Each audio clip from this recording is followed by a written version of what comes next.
Hello there and welcome back to another edition of the Hot Lap Classic Remastered. This time we're taking a look at the 1995 Mitsubishi Lancer Evolution 3 rally car. This is another arcade mode rally car that has been restored into the game thanks to the GT2 Plus mod. And as usual with these rally cars, the only difference between this and a fully upgraded race modded Evo 3 is that this car can only get stage 2 weight reduction. So the weight of the Evo 3 GSR and this one are about the same. Also worth mentioning, I refer to this as the 1995 Evo 3. Technically speaking, this is the livery of the car that competed in the 1996 World Rally Championship, but because it is in the game defined as the Evo 3 rally car, which is an Evo 3 with the race mod, I've called it the 1995. So yes, I know technically it's the 1996, but it's not the actual WRC car, so it's the 95. Also, another caveat, this doesn't come in the yellow, so I can't have the fantastic Thunderbolt colour scheme, so we're stuck with the normal, I'd say white, but it's more sort of pinky, salmony beige. It's weird. Anyways, this is a very cool car. It should be very quick. We had the Evo 3 GSR in its non-race modded form go round, and that was quite quick, so I'm expecting this to be quick as well. This is my second favourite Evo in the game. Evo 6, 3, and then probably the 5 in terms of the ones that I like the most. I love the 3 because it just does look like a standard compact car that's been through Halfords. It's fantastic. Anyways, four-wheel drive, 411 horsepower, 1,112 kilos. Pretty good statistics for what should turn out to be a pretty good car. This car is going to get 6 laps of the Motorsports Land track in order to set the best time it possibly can. Our current leader is the Mitsubishi GTO LM Edition. Set time in 27.017. God, the wing on this is huge. This car unlikely to beat its other Mitsubishi brethren. That's the 1999. GTO LM Edition, in case you are confused. Now, this car in its base trim set a time of a 29... Went off the course there, nice. Set a time of a 29.632. So, I guess through the passage of time alone, we're probably going to eke another 0.1, 0.2 out of this, but we will find out. It's not a super crazy car to drive like some of the later Evos, stuff like the Evo 5s, which are immensely powerful.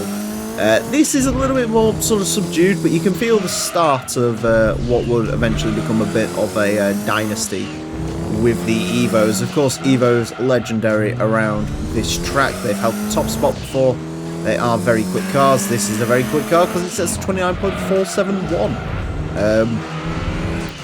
In case you're wondering, Evo 4, which also, again, ran sans race mod because we have the option of running its arcade mode counterpart, that set a time like a 29.1, I think. That was a very quick car. I don't think this is going to be getting anywhere near there. We have recently had the Galant VR4 run. That got a 29.3, so if we can beat that, that would be something. Yeah. A bit of a shame I can't run this in the yellow. Well, I could have run this in the yellow, but I thought it would be far more interesting to sort of showcase the arcade mode rally cars, because I've always wondered about them, and I'm assuming other people are the same. I also love the quad exhausts on this. They're quad exhausts, but they're also very tiny. Probably the tiniest exhausts that have ever been fitted to an Evo ever, because these things usually have horrendous aftermarket knockoff baller exhausts attached to them.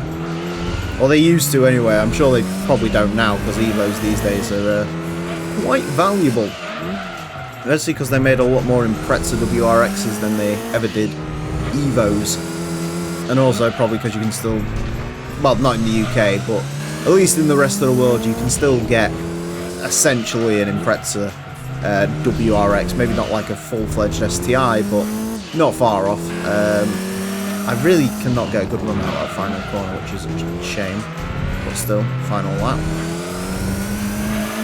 So, yeah, I suppose that's sort of why Evo prices are still high, because it's back from when Mitsubishi actually made cars you'd want, as opposed to cars you get threatened with. Like, oh no. What car shall I get, Mum? Oh, I'll buy you an Outlander if you don't decide. I don't want an Outlander. I'm sure that's probably an argument that's happened in an American household at some point. 29.4360. I'm actually quite surprised by the lack of the turn of speed in this. I forgot sort of how slow almost these Evo 3s feel, but still a pretty good time. Actually puts it in a pretty interesting spot, as you'll see in a second. But yeah, on the whole, nice driving car. A little bit of a shame. I think if I'd managed to get a bit more speed on that final corner each time, we would have gone a little bit quicker, but I'll take that. 29.360. That'll put it into 68th place. Interestingly, that puts it just behind the Evo 4 GSR. So there's some progress for you. In a gaggle of 1996 cars, actually. It's slightly quicker than the WRX STI Sedan version 3, which also has its own arcade mode counterpart. Quicker than the Legacy Touring RS, quicker than the actual Corolla rally car. Quicker than a Lancia Delta Integrale, again another car that has an arcade rally car option. So then the aforementioned Evo 4, Legacy Touring Wagon, GT300 Silvia, TVR Tuscan, and the Mitsubishi Galant. So ends up in a pretty good gaggle of four-wheel drive cars. I think that's the quickest arcade mode rally car we've had. Admittedly, most of the arcade mode rally cars we've used haven't been the serious four-wheel drive type, but still a pretty good time from a pretty good car. So there you go. Anyways, that's it for this episode. Thank you all very much for watching. Join me next time when I'll be driving something completely different. Until then, farewell.